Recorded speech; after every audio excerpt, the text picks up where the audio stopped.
Bonjour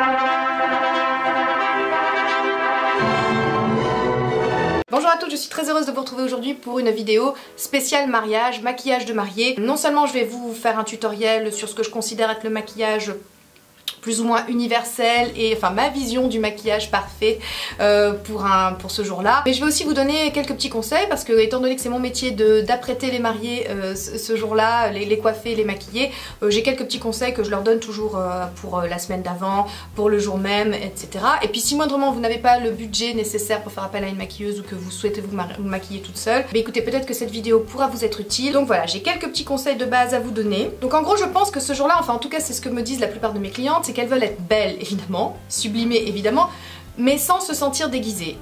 C'est vraiment, ce jour-là, je peux pas du tout exercer ma créativité. J'ai remarqué que on me demandait pas des smokey eyes complètement déjantés, des charbonneux, des eyeliners graphiques, non, on me demande souvent du nude, du naturel, et finalement on a raison, parce que c'est en fait ce qui rendra le mieux sur les photos, tout simplement, un maquillage naturel et nude, un maquillage tout en lumière. Donc effectivement, je prône plutôt un maquillage naturel ce jour-là, surtout un maquillage qui tient, qui résistera au dance floor, aux embrassades, aux félicitations, aux larmes, à l'émotion, aux bisous aux mariés, etc., etc. Donc pour ça évidemment, peau hydratée au maximum, première des choses, je le répéterai jamais assez, mais ça c'est hyper important, sur une peau hydratée, un maquillage tiendra mieux, le fond de teint adhérera mieux à la peau, il vous faudra un primer aussi ce jour-là, ça aidera pour une meilleure tenue du fond de teint, et évidemment vous devrez fixer le tout avec un fixateur. Vous allez vous faire un peu un compte à rebours en fait, donc une semaine avant, gommage, chez l'esthéticienne en institut ou chez vous, vous nettoyez la peau en profondeur, gommage, enlevez les comédons, vous faites un bon masque hydratant. Si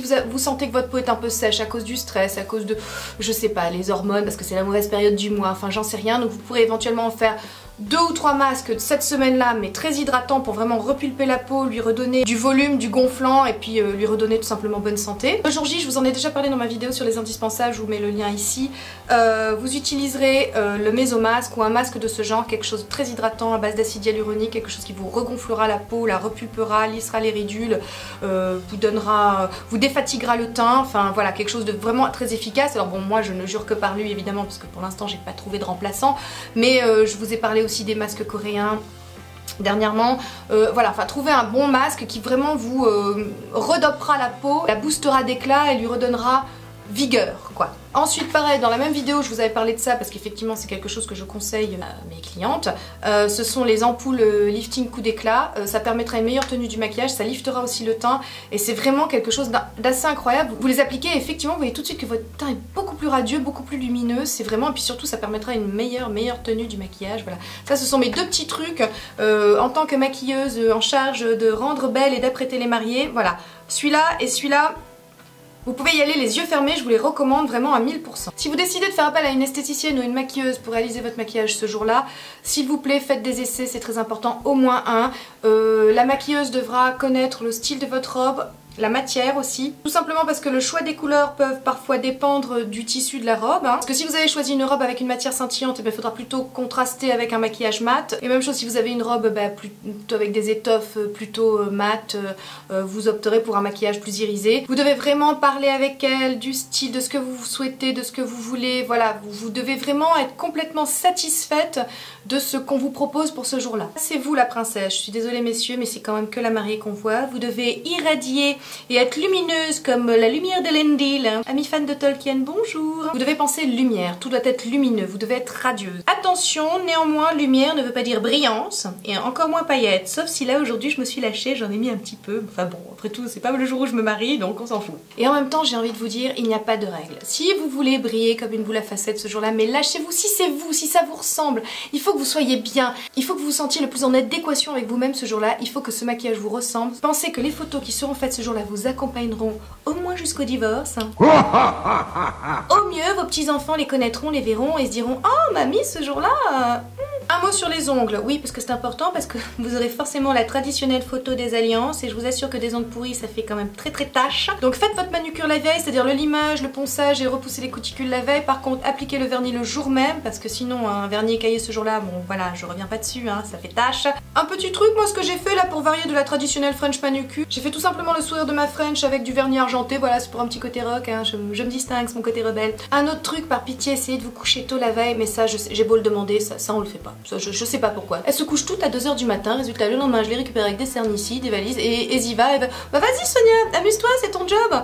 Non mais les enfants, on peut pas faire des miracles non plus. Alors heureusement existent les eye patch coréens, les mésomasques et tout ça, parce que sinon écoutez les enfants, mais pensez à nous, nom d'une pipe, pensez à nous. Normalement si le maquillage est bien fait, votre teint est censé ne pas bouger. Cependant, n'oubliez pas éventuellement mouchoir, papier buvard pour absorber la brillance. Donc pensez vraiment à une petite houppette, une petite éponge, un petit pinceau, quelque chose qui pourra vous permettre d'assurer quand même le maquillage tout au long de la journée. À mes yeux, le plus important, mais le plus important, c'est le teint. Il doit être nickel, unifié, matifié, même si moi j'avoue que le glowy c'est ce que je préfère, je trouve que ça donne beaucoup plus de lumière, mais le glowy on est d'accord, c'est pas de la brillance, hein, c'est du mat contrôlé avec de la brillance contrôlée, hein, on reste maître de son teint. Si vous ne vous maquillez jamais et que vous faites appel à une maquilleuse, tant mieux, ce sera à elle de trouver la bonne couleur de fond de teint vous concernant. Et si vous ne vous maquillez jamais mais que vous essayez quand même de vous maquiller ce jour-là, par pitié, faites des essais de couleur de fond de teint avant. Parce que si vous vous retrouvez avec un fond de teint trop foncé, ça va être vraiment très compliqué de compenser un teint carotte.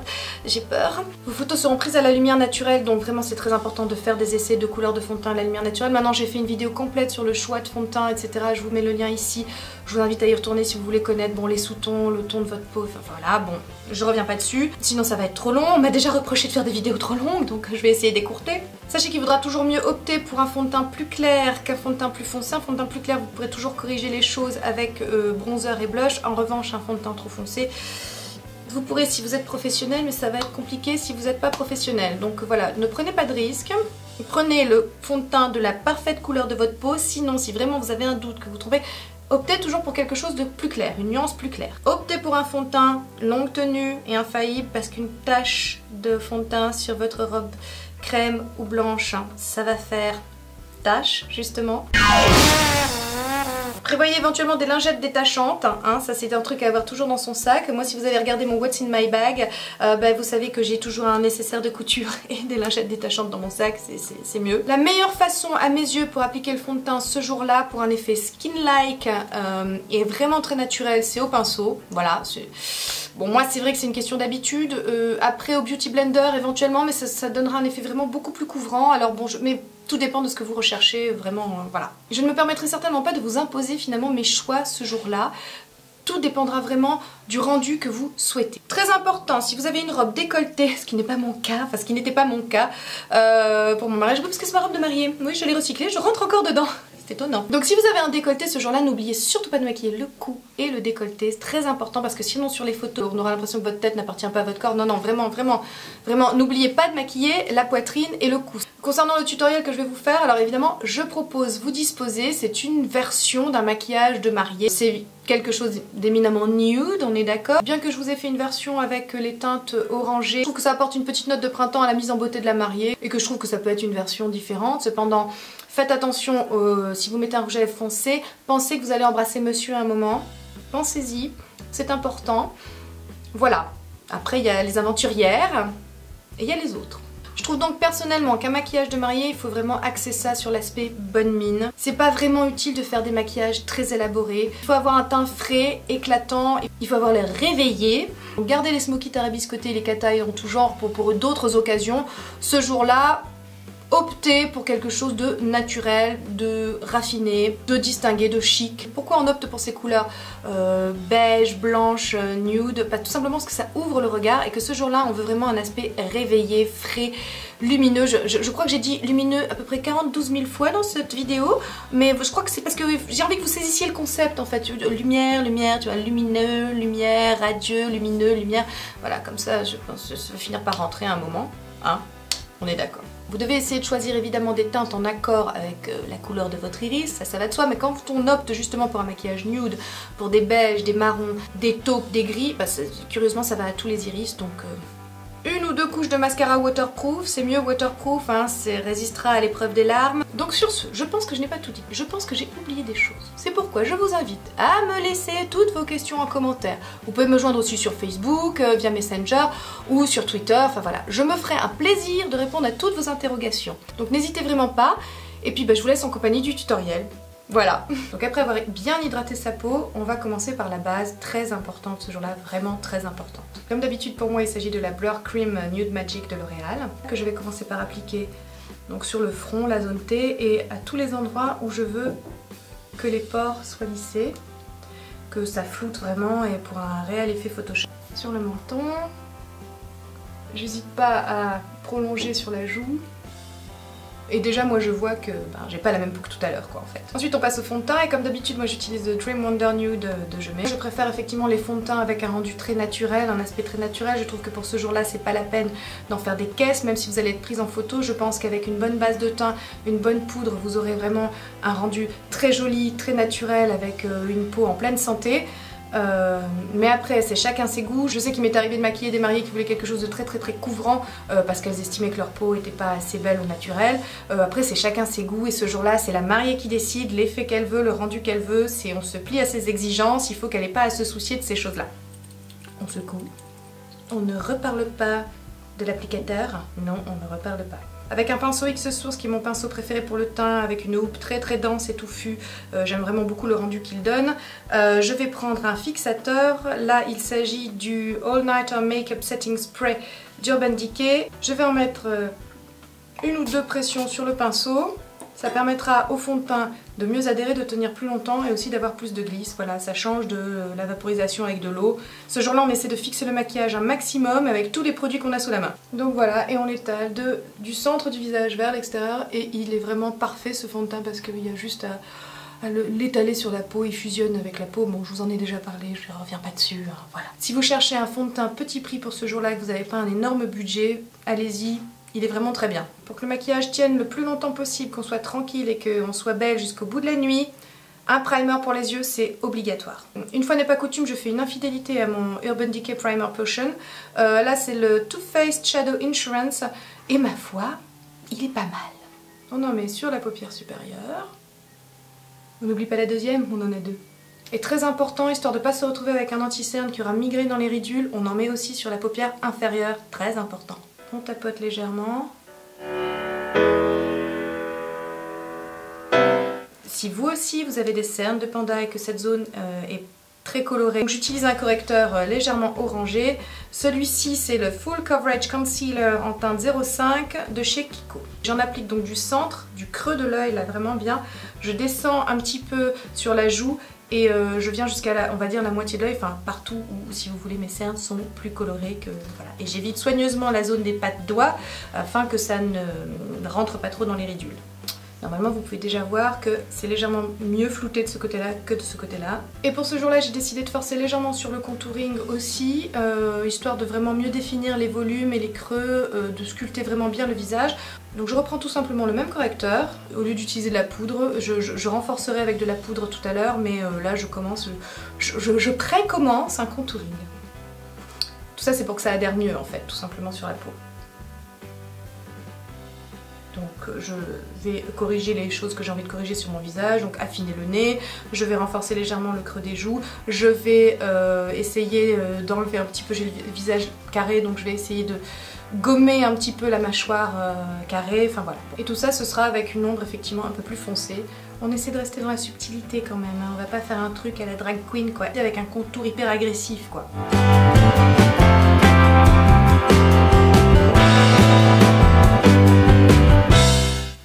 On n'oublie pas le coup. On passe à l'anti-cerne, oui il faut pas s'arrêter là. Pas en si bon chemin, non non. Comme d'habitude pour moi ce sera le Solomon Dark Circle Concealer Cream de Skin Food.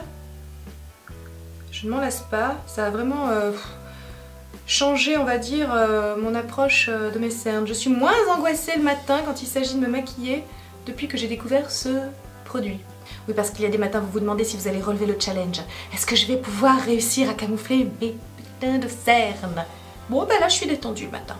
On vient vraiment illuminer cette partie là de l'œil, c'est important, ça va vraiment donner de la lumière sur cette zone là, ça vous donnera un aspect beaucoup moins fatigué, réveillé, radieux et lumineux tout simplement. Donc effectivement moi généralement je passe beaucoup de temps sur le teint des mariés, j'estime que c'est la chose la plus importante dans le maquillage ce jour là, c'est ça qui vous donnera un aspect reposé, un aspect bonne mine, donc vraiment je ne lésine pas sur le temps que je passe sur le teint de la mariée, c'est très important.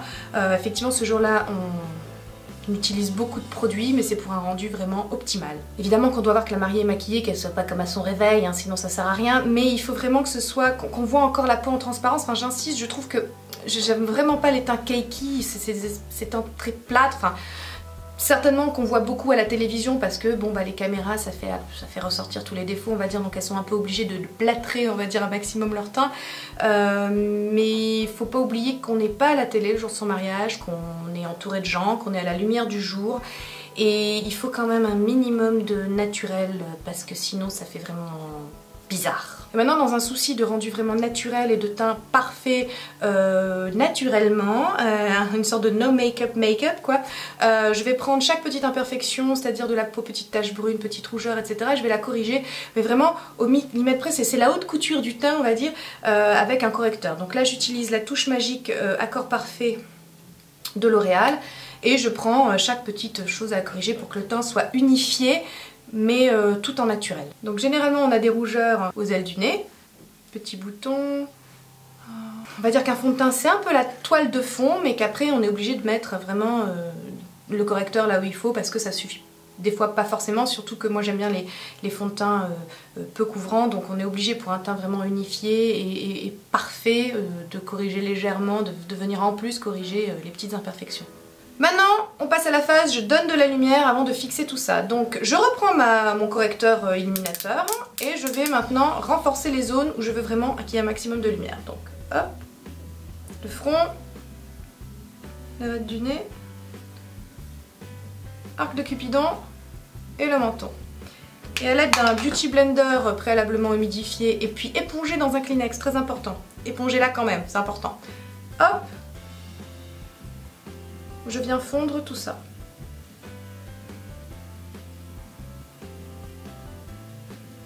Maintenant on va fixer tout ça avec de la poudre, on est obligé ce jour-là, il faut vraiment que ça tienne, que ça voilà. Surtout on se marie souvent en été on transpire, donc si on poudre pas, vraiment voilà, même si vous avez la peau sèche, utilisez des poudres dans ce cas-là pas trop matifiantes mais juste fixatrices. Voilà, moi j'utilise la poudre que j'adore depuis, je vous en ai déjà parlé, et c'est ma poudre préférée de tous les temps jusqu'à ce que je lui trouve une remplaçante, hein, voilà. C'est la poudre No Brillance Primer et Finish des Artistes by Nocibé, et je vais en appliquer avec le Beauty Blender. Comme ça. L'application Beauty Blender pour la poudre permet vraiment une application beaucoup plus diffuse. J'ai découvert cette façon d'appliquer la poudre depuis, enfin récemment en fait, grâce à Candy Johnson qui est une youtubeuse américaine que j'adore, que je suis depuis très longtemps et qui est vraiment est une de mes idoles. Franchement, effectivement, c'est incomparable. C'est incomparable, ça n'a rien à voir avec le pinceau, la peau est beaucoup plus naturelle, beaucoup plus floutée, c'est vraiment magique cette application Beauty Blender, c'est voilà. Je vous conseille. Alors un mot sur cette poudre, je sais pas si vous pouvez le voir mais ça fait vraiment pas un effet plâtre, terne, on n'a pas l'impression d'avoir mis de la poudre, je trouve que le rendu est vraiment naturel, transparent, velouté, donc vraiment c'est une poudre que j'adore. Donc maintenant on va renforcer le contouring avec de la poudre parce que c'est quand même très léger, il faut que ça se voit un petit peu plus et que ça ressorte un peu mieux sur les photos, donc voilà.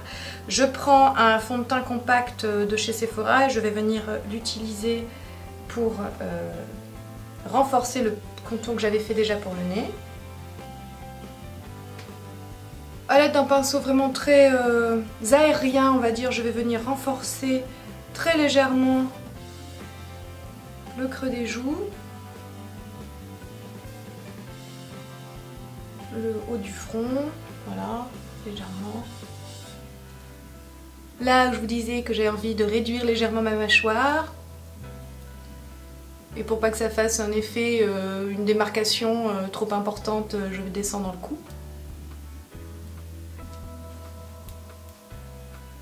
Comme je veux quelque chose de très lumineux et glowy, je vais utiliser un fard à joues qui est en même temps un highlighter. Et je rajouterai de l'highlighter par-dessus. Si, bah oui, ce jour-là, moi j'aime bien les teints glowy. Vous êtes la star de cette journée, il faut renvoyer de la lumière, c'est comme ça. Pour un effet lifté, je vous en ai déjà parlé, vous le savez, hein, on dépasse pas la ligne magique. Hop. Highlighter mon amour, mon préféré de tous les temps lui aussi.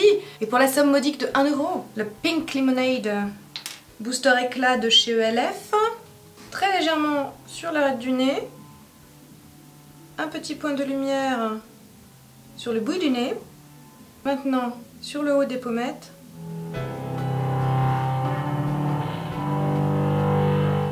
et l'arc de Cupidon. C'est l'heure de fixer le maquillage pour que ça tienne jusqu'au bout de la nuit. Grâce au Face Makeup Fixer, on va pouvoir être belle jusqu'au bout de la nuit.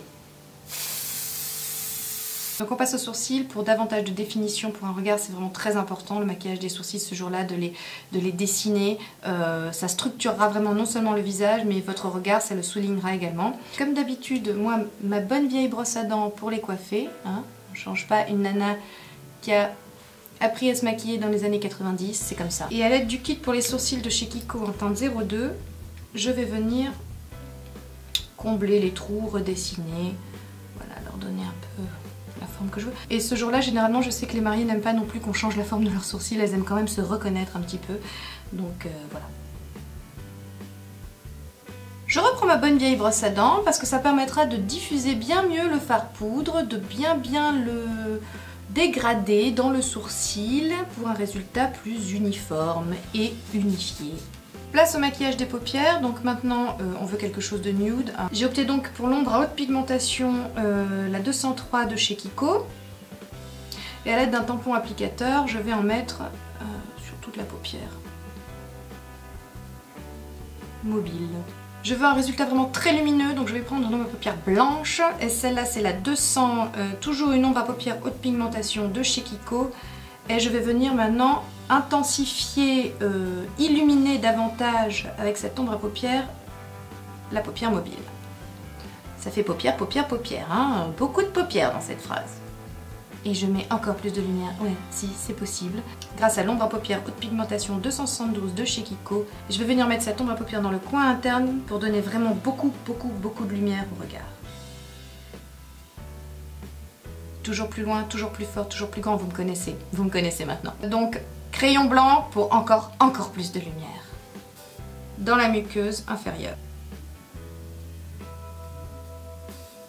Pour le dessous de sourcil, je reprends l'ombre à paupières numéro 200, la blanche de chez Kiko, et je viens, hop, en mettre vraiment juste sous le sourcil.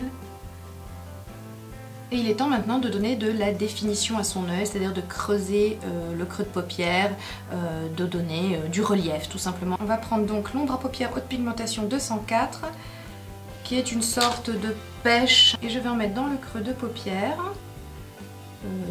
Relativement grossièrement en débordant sur l'os de la paupière. Ça agrandira les yeux qui ont la paupière légèrement tombante, ça donnera du relief. De toute façon on va procéder par étapes pour creuser ce creux de paupière. Première étape donc. Et avec un pinceau apportant davantage de définition, vous voyez il est plus pointu légèrement. On va utiliser l'ombre à paupières 122 de chez Kiko et on va vraiment en appliquer de façon plus précise. C'est un taupe grisé, ça va venir trancher avec la couleur chaude précédente. Pour l'instant on en est là. On reprend notre pinceau précédent et on vient bien fondre le tout, que ça fasse pas de démarcation, que le résultat soit naturel et très fondu. A l'aide d'un pinceau biseauté eyeliner, on va venir faire un léger trait d'eyeliner marron, pas noir, vraiment pour donner de la profondeur au regard et puis le souligner davantage. Moi j'utilise cette ombre à paupières là de la Hit Palette de chez Sephora. Pourquoi la couleur de cette palette là? C'est pas parce qu'elle est mieux, c'est parce que bon j'aime bien la matière, ça me permet de tracer un trait quand même, c'est assez pigmenté donc c'est bien. C'est un brun chocolat classique, vous pouvez en trouver partout, voilà moi je l'ai là, j'ai l'habitude de le prendre quand je cherche ce genre de couleur là, j'ai l'habitude de prendre celui-ci, mais enfin vous en avez chez Etam aussi, enfin voilà. Au ras des cils, voilà. On vient en appliquer, vous voyez que je tapote, je ne viens pas tirer un trait, c'est un fard poudre. Je vais le faire de l'autre côté aussi, avant de tracer la virgule.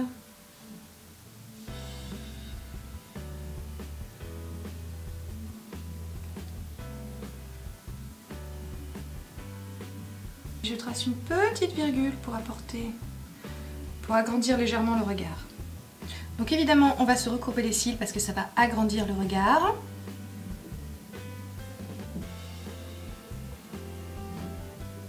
Et évidemment ce jour-là on utilise un mascara waterproof, hein, parce que bon les émotions, tout ça, on va avoir les yeux humides, c'est évident. Bon là j'utilise pas un mascara waterproof, je ne remets pas la main dessus, il doit être dans mon bazar, dans ma valise de maquillage et je ne remets pas la main dessus, donc bon j'avais un peu la flemme de chercher, mais a priori un mascara waterproof c'est plus sûr. Donc là j'utilise le Fossil Superstar, c'est un nouveau et j'ai bon espoir qu'il remplace mon double extension qui est discontinué. Pour tout vous dire c'est un crash test. Oui encore un lors d'un tutoriel, mais ce que je vois là pour l'instant ça m'emballe. Ça m'emballe même beaucoup beaucoup beaucoup. Voilà on s'arrête là, les cils blancs c'est bien, c'est tendance, je lance une mode. Bon, c'est ce que j'appelle une tuerie de mascara. Voilà. Les cils sont gainés, ils sont allongés, ils sont séparés. Voilà. Moi, personnellement, là, je kiffe et je dormirai vraiment bien la nuit, sachant que j'ai trouvé un remplaçant aux double extension. Voilà. Place aux lèvres. Donc, comme d'habitude, on va venir illuminer le pourtour avec un crayon bleu.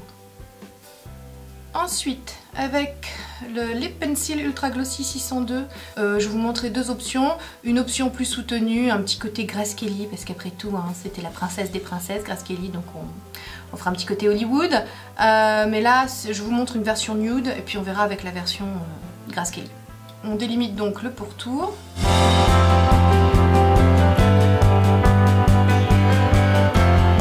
On accentue les commissures pour un effet lèvres en 3D ultra volume. Puis j'attrape mon rouge à lèvres nude, le parfait pour moi. Alors forcément, en fonction de votre carnation, un rouge à lèvres nude ne sera pas le même pour tout le monde. Donc là je vous montre celui qui me va à moi, que j'aime et que je vénère plus que tout. C'est le 600 de chez Kiko. C'est un beige parfait. En plus j'aime beaucoup cette texture, il est crémeux et mat en même temps. Très confortable et très agréable à porter. Et comme j'estime que ça manque légèrement de relief et que je veux une bouche gourmande pour ce jour-là, je vais rajouter une touche de gloss au creux des lèvres et croyez-moi, ça fera toute la différence. Voilà. Et pour un petit côté Grace Kelly, vous pouvez tout simplement mettre un rouge à lèvres orange, hein. C'était la grande mode dans les années 70. Hein. Pour ça, je vous conseille peut-être celui de chez Milani, le 01 Sweet Nectar. Je vous montre ce que ça donne tout de suite.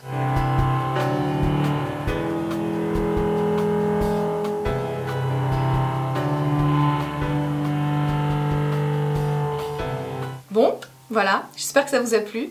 La coiffure, bon je vous ai pas fait de tutoriel sur la coiffure parce que c'était super chaud à faire toute seule déjà. Oui parce que quand je coiffe les mariés, je vois ce que je fais là à l'arrière vers mon truc, c'était super compliqué. Donc désolée, mais c'est un petit chignon, c'est sympa, c'est voilà. Je me suis inspirée d'une coiffure qu'a portée Marion Cotillard au Festival de Cannes il y a 2 ou 3 ans je crois. Donc vous l'aurez compris, un maquillage de mariée c'est un maquillage qui doit être lumineux, c'est bien, il y en a qui suivent. Qu'est-ce que je voulais vous dire d'autre? Oui, que si cette vidéo vous a plu, likez-la, ça me fera plaisir, je saurai que ça vous a plu, ça m'encouragera à en faire d'autres, hein, parce que c'est quand même un petit peu de travail, faut le dire quand même, oui quand même. Si vous êtes sur la région de Bordeaux, vous pouvez faire appel à moi, hein, si vous vous mariez prochainement, que vous avez une copine qui se marie, n'hésitez pas. Et bien sur ce, écoutez, je vous embrasse et je vous dis à bientôt pour une prochaine vidéo. Au revoir.